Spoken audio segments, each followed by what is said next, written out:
আসসালামু আলাইকুম রহমতুল্লাহি ওবরকাতুহু। সম্মানিত দর্শক, ডক্টর মোহাম্মদ ইউনূসের জমানাতে অর্থাৎ গত একটি বছরে জামাত এবং শিবিরকে নিয়ে যত আলোচনা হচ্ছে, যত সমালোচনা হচ্ছে, এটি ইতিপূর্বে কখনো হয়নি।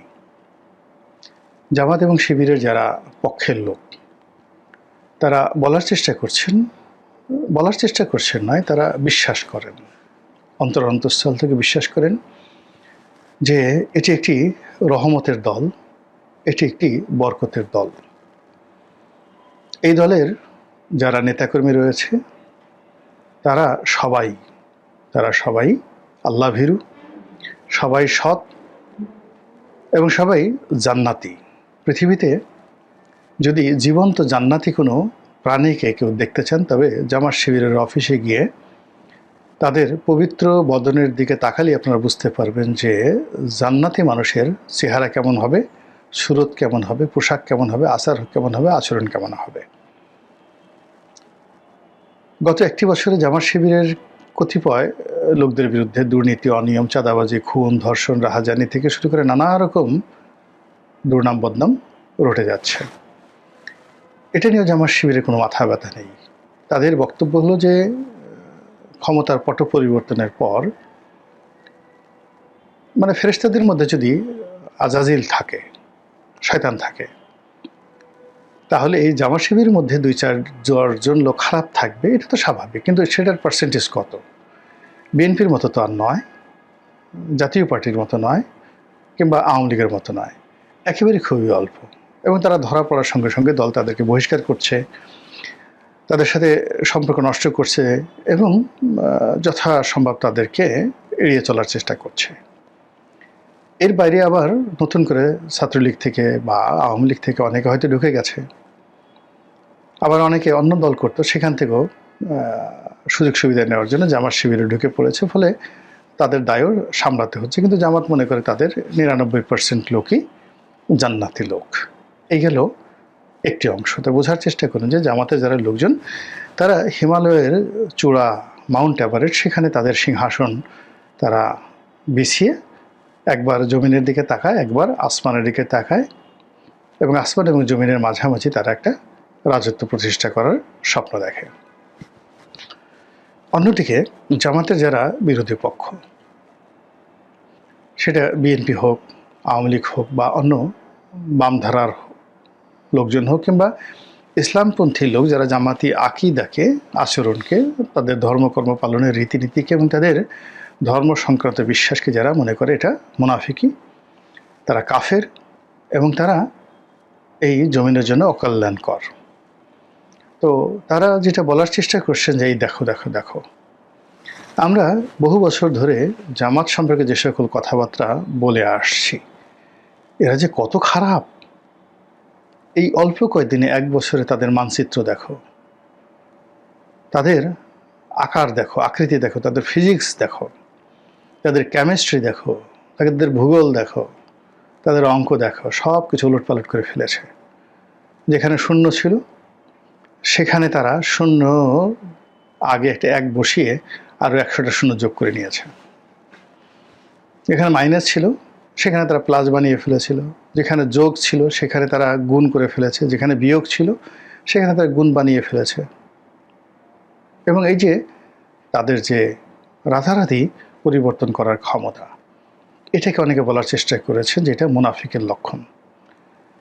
তারা বিভিন্ন জায়গাতে বিভিন্ন সুরত ধরেছে, মানুষের বিশ্বাস অর্জন করার চেষ্টা করেছে, মোলায়েম সুরে কথা বলেছে, নরম নরম কথা বলেছে। আর এই যে সুযোগ পেয়ে গত 1 বছর তাদের আদি এবং আসল রূপ, যেটা 1971 সনে তাদের ছিল, সেই 1971 সনের রূপ নিয়ে তারা এখন ফিরে এসেছে। তাদের দেখলেই এখন ভয় লাগে। তারা যে হিম্মত নিয়ে কথা বলে, তারা যে গলা কাঁপিয়ে কাঁপিয়ে কথা বলে, চোখ দুটো তারা গোল গোল করে ফেলে, এবং কথা বলতে গিয়ে যেভাবে হাত তারা মুষ্টিবদ্ধ করে ফেলে, তাদের পেশি গরম হয়ে যায়, এবং তারা যেভাবে ভয় দেখায়, এই ভয় 1971 সনে তারা দেখিয়েছিল। এ কথা জামাতের যারা বিরুদ্ধ পক্ষ তারা বলার চেষ্টা করছেন। ফলে কি হলো, জামাত নিয়ে প্রতিদিনই নিত্য নতুন ঘটনা ঘটে যাচ্ছে। যখন ডক্টর মোহাম্মদ ইউনূস সরকার ক্ষমতা গ্রহণ করলেন তার আগে পরে, অর্থাৎ আগস্ট মাসের 2024 সনের 5 তারিখ থেকে একেবারে 15 তারিখ পর্যন্ত সারা বাংলাদেশে ইয়া জামাতি, ওয়া জামাতি, ইয়া শিবিরি, ওয়া শিবিরি, তারপর ইয়া আমিরু, ওয়া আমিরু, ইয়া শফিকু, ওয়া শফিকু, এরকম চারিদিক থেকে একটা, যাকে বলা হয় জামাত জামাত জামাতের অবশ ছিল। ডক্টর মোহাম্মদ ইউনূস দুনিয়া একদিকে, জামাতের আমির একদিকে, জামাতের দিকে তাকালেই তার কাছে মনে হয় আকাশে পূর্ণিমার চাঁদ উঠেছে। তারপর ক্যান্টনমেন্ট, অর্থাৎ ঢাকা ক্যান্টনমেন্ট, সেখানে যারা কর্তা ব্যক্তি, তারা জামাতের তৃতীয় সারির টায়ার, যেটাকে টায়ার বলা হয়, সেই নেতাদের সাথে তারা যোগাযোগ করতেন। দ্বিতীয় সারির নেতা বা প্রথম সারির যারা নেতা, তাদের সঙ্গে যোগাযোগ করার সাহস ক্যান্টনমেন্টের যাদেরকে কমিউনিকেশনের দায়িত্ব দেওয়া হয়, কর্নেল বা ব্রিগেডিয়ার পর্যায়ের যারা লোকজন, তাদের ছিল না। তো জামাতের ইমেজটা তারা কোথায় নিয়ে গিয়েছিল। এবং জামাতের আমির পুরো আগস্ট মাসে 2024 সনে তিনি আসলে আমিরুল মোমিনিন হিসেবে ছিলেন, এবং এখন তার সেই যে কুয়াত, শক্তি, তারপরে তার যে বিস্তৃতি, তার যে অভিব্যক্তি, এটা অতীতের যে কোনো সময় সে বেড়ে গেছে। ফলে এখন কি হচ্ছে, ডক্টর মোহাম্মদ ইউনূস বঙ্গভবন এবং ক্যান্টনমেন্ট, অর্থাৎ সেনাপ্রধান ওয়াকারুজ্জামান একসাথে ডক্টর মোহাম্মদ শফিকের গুণকীর্তন করছেন, তার জন্য দোয়া করছেন, তাকে কাছে পেতে চাচ্ছেন অথবা তার কাছাকাছি হতে চাচ্ছেন। তো এই যে জামাতের যে হঠাৎ করে যে উত্থান, এটি জামাত প্রতিষ্ঠিত হওয়ার পর কখনই হয়নি। এই যে তার যে অবিস্মরণীয় বিজয় এবং সম্ভাবনা, এই জন্য জামাতের নেতাকর্মীরা মনে করে এখন যারা জামাতের নেতৃত্বে আছেন এরা একেবারে সাক্ষাৎ অলি, টাটকা অলি, জীবন্ত অলি। অনেক সময় আমরা মরে গেলে টের পাই যে লোকটা অলি আল্লাহ ছিলেন, বা একেবারে বুড়ো হয়ে গেলে মনে করি যে না, এই লোকটা সম্ভবত আল্লাহর অলি আছেন। কিন্তু জীবন্ত জীবন্ত হাঁটাচলা করেন, শক্তিমত্তা আছে, বুদ্ধিমত্তা আছে, বুক ডাউন দিতে পারেন, এরকম লোকজন যদি কাউ মনে হয় যে এই লোকটি আল্লাহর অলি, তখন ধরে নিতে হবে এটা টাটকা অলি, তরতাজা অলি। এখন জামাতের যারা নেতৃবৃন্দ তারাই বিভিন্ন ওয়াজে বলার চেষ্টা করছেন জামাতের আমির ডক্টর শফিক একজন টাটকা অলি আল্লাহ।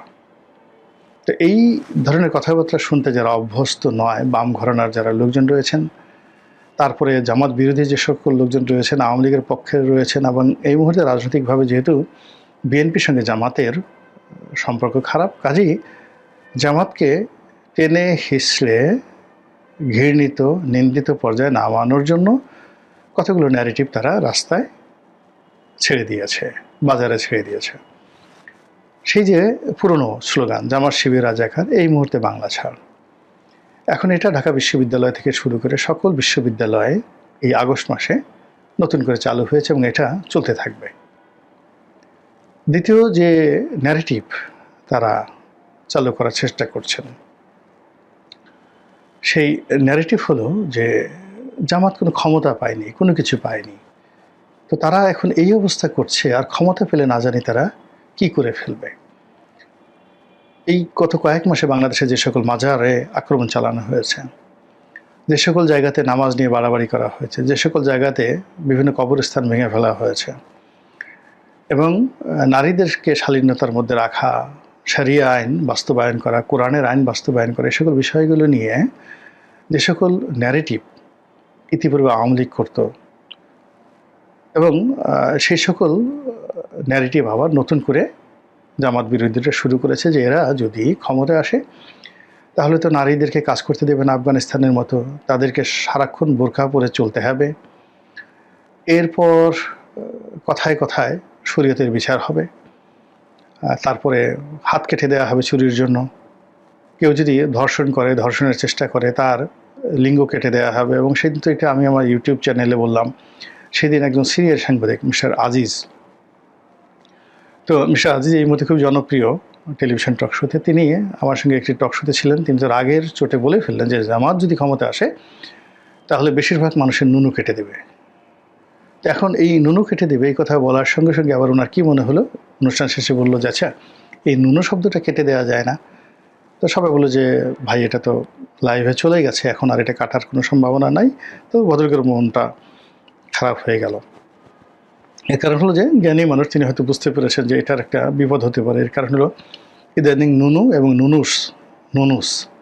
তো নুনুস শব্দটি ব্যাপক পরিচিত, অনেকে বলার চেষ্টা করছেন। এখন নুনুস বলতে কি বোঝায়, নরেশকের নু দন্তের স, আপনারা হয়তো অনেকেই টের পাবেন। তো ওটার সঙ্গে আবার উনি হুট করে, এটা তো কেউ বাংলাদেশের টেলিভিশনে নুনুস শব্দটি সরাসরি বলেনি, তো সেই নুনুসের সঙ্গে সম্পর্কযুক্ত নুনু, এটা কি ধরনের প্রতিক্রিয়ার সৃষ্টি হয়, এই কারণে তিনি হয়তো ওটা বাদ দেওয়ার চেষ্টা করলেন। কিন্তু আমি বললাম যে ভাই বাদ দেন, it's a art of speaking. আপনি এই কথাটা যে বলেই ফেলেছেন যে জামাত ক্ষমতায় আসলে ওরা নুনু কেটে দেবে, বা ওরা বলুক যে আমাদের সময় যদি কেউ ধর্ষণ করে, এই কাজগুলো করে, তাহলে আমরা চীনের মতো করে নুনু কেটে দেবো।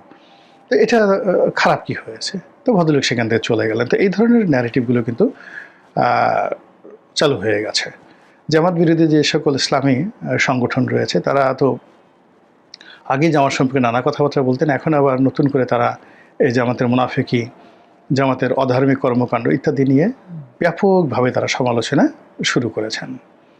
সবচেয়ে জামাতের জন্য যে ভয়ঙ্কর যে বিষয়টি এই মুহূর্তে, যেটি তাদের ইজ্জত কা সওয়াল, সেটা হলো জামাতকে সবাই গুপ্ত সংগঠন হিসেবে, শিবিরকে সবাই গুপ্ত সংগঠন হিসেবে ঠাট্টা করছে, টিটকারি করছে।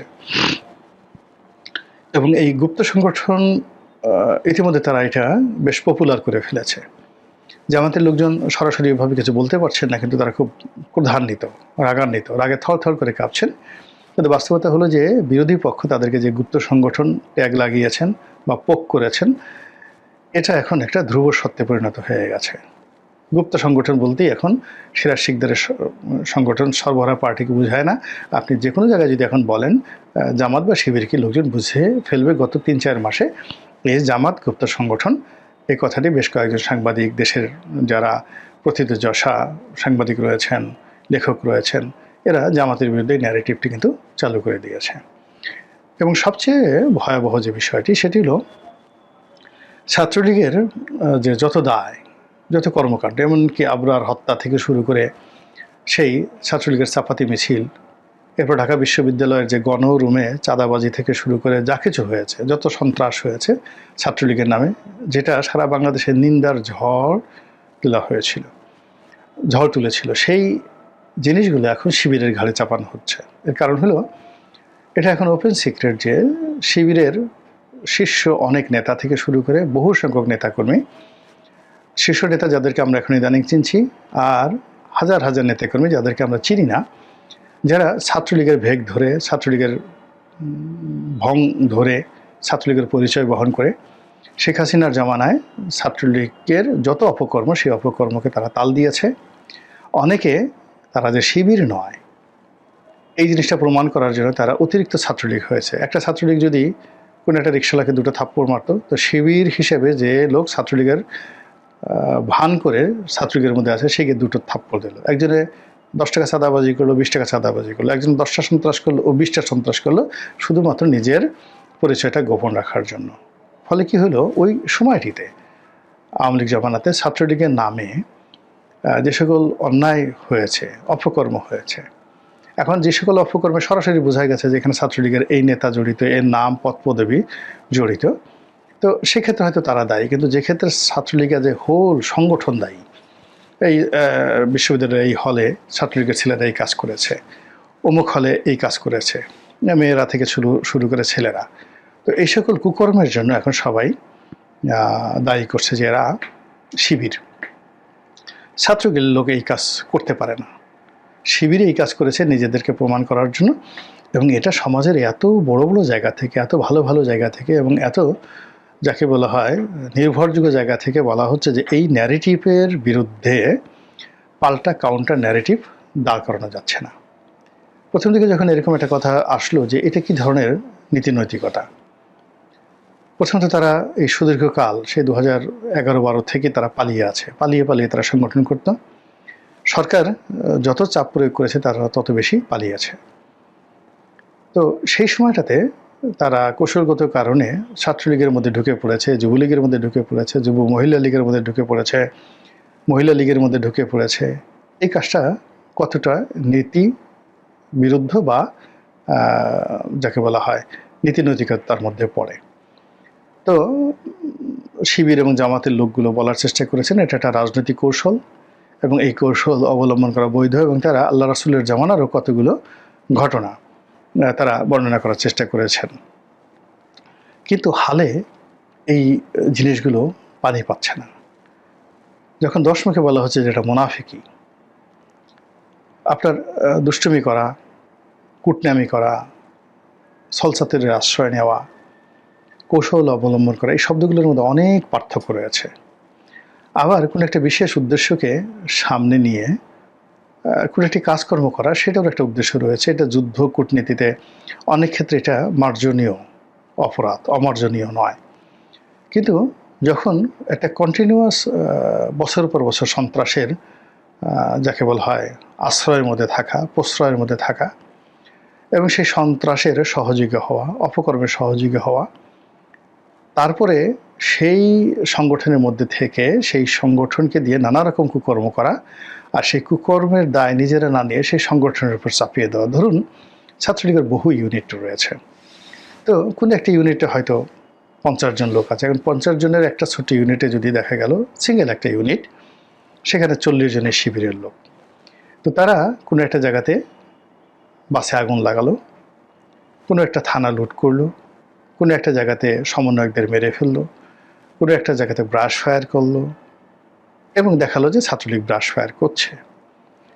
তো এই কাজগুলো করেছে, কিন্তু নাম পড়লো কার? ছাত্রলীগের। আর ওখানে যে ইউনিটটা এই ঘটনাটা ঘটিয়েছে, যেহেতু তারা লেম্যান, তাদের পরিচিত মুখ তারা নয়, সন্ত্রাস করার মুখ তাদের নয়, তারা এই কাজগুলো এমনভাবে করেছে যে সেই কাজগুলো আসলে ছাত্রলীগের ঘাড়ের উপর আসছে। তো এখন এই বিষয়গুলো যখন উন্মুক্ত হয়ে গেছে যে ছাত্রলীগের অনেক ইউনিটের সঙ্গে, কমিটির সঙ্গে, অনেক হল কমিটির সঙ্গে, বিশ্ববিদ্যালয় কমিটির সঙ্গে, কলেজ কমিটির সঙ্গে সরাসরি শিবিরের একটা বিরাট অংশগ্রহণ ছিল, এবং এটা সত্য যে ওখানে বসে শিবির কোরআন তেলাওয়াত করেনি, নামাজ কালাম পড়েনি। অনেক শিবিরে যারা নেতাকর্মী তার দাড়ি ঠাড়ি ফেলে দিয়ে, ছাত্রলীগের ছেলেরা যেভাবে জিন্স পরতো তারা ওইভাবে জিন্স পরতো, তারা যেভাবে মাসেল ফুলাতো তারা ওইভাবে মাসেল ফুলাতো, নানা রকম কর্মকাণ্ড তারা করেছে। এখন সেই কর্মকাণ্ডের দায় কেন ছাত্রলীগের উপর আসবে, আর কেন শিবিরের উপর আসবে না? অথবা শিবির যদি এখানে হয়তো কোনো কোনো ক্ষেত্রে ছাত্রলীগকে প্রলুব্ধ করেছে, ছাত্রলীগকে কালার করার জন্য তারা অনেক বুদ্ধি দিয়েছে, পরামর্শ দিয়েছে, লজিস্টিক সাপোর্ট দিয়েছে, কোনো কোনো ক্ষেত্রে হয়তো অর্থ বিনিয়োগ করেছে, এখন এই দায়িত্বটা কাদের, কারা নেবে? এই প্রশ্নগুলো যখন আসছে এবং এই সময়টাতে টু দি পয়েন্টে, তখন কিন্তু জামাত বা শিবিরে যারা লোকজন রয়েছে তারা আগের মতো বলতে পারছেন না এটা একটা ইসলামিক ঐতিহ্য, এটা একটা কৌশল, এবং এটা রাজনীতিতে বৈধ, এটা কোরআন হাদিস অনুযায়ী বৈধ। ফলে কি হলো, আবার সেই পুরনো ট্যাগ। এই দলের মধ্যে মুনাফিকি আছে, এই দলের মধ্যে রাজাকার আছে, এই দলের মধ্যে পাকিস্তান প্রীতি আছে। এই জিনিসগুলো যখন আবার নতুন করে জামাত শিবিরের উপর আসছে, তখন ওই যে জামাতের যে সুখময় সময়, প্রথম 3-4 মাস ক্ষমতা আসার পর দল হিসেবে, এবং পরবর্তীতে জামাতের আমিরের এই মুহূর্তে যে সারা বাংলাদেশে তার যে ইমেজ গড়ে উঠেছে, এবং তাকে কেন্দ্র করে বাংলাদেশের রাজনীতি যেভাবে আবর্তিত হচ্ছে, এবং তাকে যেভাবে একজন গ্র্যান্ড ইমাম মনে হচ্ছে, এই মুহূর্তে তাকে দাঁড়া করিয়ে দেওয়া হলে মনে হচ্ছে যে তিনি তারেক রহমান সাহেবের নেতা, তিনি সমস্ত বাংলাদেশের নেতা, একমাত্র তিনি এই বাংলাদেশের প্রধানমন্ত্রী হতে পারেন, তিনি বাংলাদেশের রাষ্ট্রপতি হতে পারেন, এবং তার সমপর্যায়ের অনেকগুলো রাজনৈতিক দলের পোর্ট্রেট এখন আঁকা যাচ্ছে না। এবং এই অবস্থায় ডক্টর শফিককে পৌঁছানো হয়েছে, বা তিনি পৌঁছে গেছেন রাষ্ট্রযন্ত্রের মাধ্যমে, কৌশলের মাধ্যমে, বুদ্ধি প্রজ্ঞার মাধ্যমে। কিন্তু বাস্তবতা হলো তিনি এখন যে জায়গাতে আছেন, সেই জায়গাতে এসে এই যে নতুন মুনাফিকের যে টার্মগুলো, ট্যাগগুলো, নতুন যে বদনামিগুলো, এগুলো যদি জামাত শিবির কাটিয়ে উঠতে না পারে, তাহলে তাদের দল হিসেবে যে ব্যাকফুটেজ ইতিমধ্যে শুরু হয়েছে, আর এখন তাদের সম্পত্তি বলতে শুধুমাত্র তাদের আমির রয়েছে, সেই আমিরের অবস্থা বেশি দিন ভালো থাকবে বলে আমার কাছে মনে হচ্ছে না।